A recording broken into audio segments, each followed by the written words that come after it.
अरे का हो धामू भाई, काहे मुंह लटका के बैठल बड़ा हो? अरे धामू भाई हमनियों के बतावो। अरे बताओ बताओ मर्दे। काहे कपड़ा फाटल बा, पैंट फाटल बा, देखो तनी लाले लाल भइल बा। अरे का लाल भइल बा रे? मुंह पक साला ये सोटा सन का परेशान कोइले बड़ सरे। अरे सर भूटेली, तू चल जा धमुआ के लग से, अपना दोस्त सन के ले जा, ओकरा के परेशान मत कर लगन। आ जो अकेले धमुआ से हम बतियाएं। अरे धामू का चाचा का भइल बे रे? ए भुटेलिए साला का खोदता रे, हटबे कि ना? अरे भूटेली सा तो के कहत नहीं, तू चल जाना तो मोचिया धर के उड़ दे साले जगह है। ते बताओ बाबू। गइल रही मौगी के अपना बोलावे, सास नाना कोई के उ लगली पोलावे। तो टांग के न लिया वेला हो सा। गइल रही मौगी के अपना बोलावे, सास नाना कोई के उ लगली पोलावे। ओ खेला बात रंगदारी से, ओ खेला बात रंगदारी से। अरे धामू तू तो कमा के हो, तू रंगदरिया देखा के नहीं तो ससुरारी में तोहरा खनी जवान रहनी न हो सा, तो सब कुर्ता झाड़ के ससुरारी में आई सारी लोग के सामने। बताओ साला मुंह खोल के बोल का बा। लो काका सुन लो, मार खा के आइल बहनी ससुरारी से, मार खा के आइल बहनी ससुरारी से।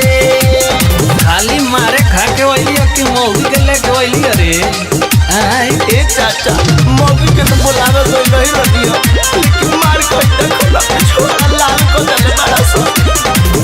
बड़ी मार मरले बा बड़का रे सारावा, भूभून फोड़ले बाटे फरलस कपड़ावा।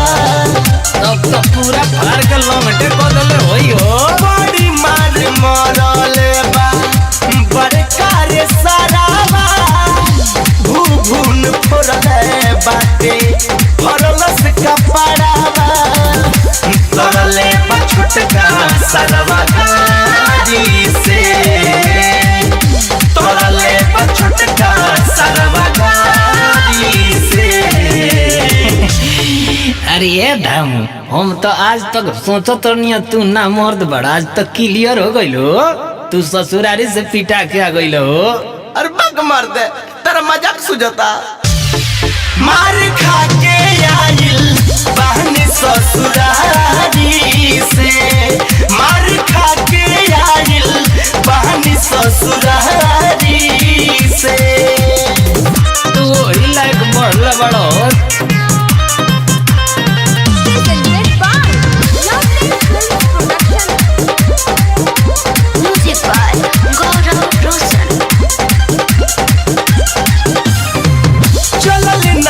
जाता हमसे देह सारा बथता, भाला से गाथ देहब ससुर जीवा कहता। छोलनी दिखा के नहीं घोसन दगले।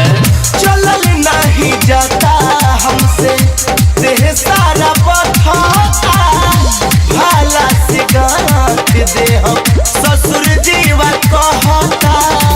धामू डरल बानी गद्दारी से, राजकिशोर डरल बानी गद्दारी से। आई हो माई, तोरा ससुररिया के सब गोबर के खानदान के हुआ सुनकारे साला खाली ढिचकू ढिचकू मार धड़ के फिर में बड़ा सन लाइव मर्डर कर दिया सन। मत जाइए मार खा के आइल बहनी ससुरारी से।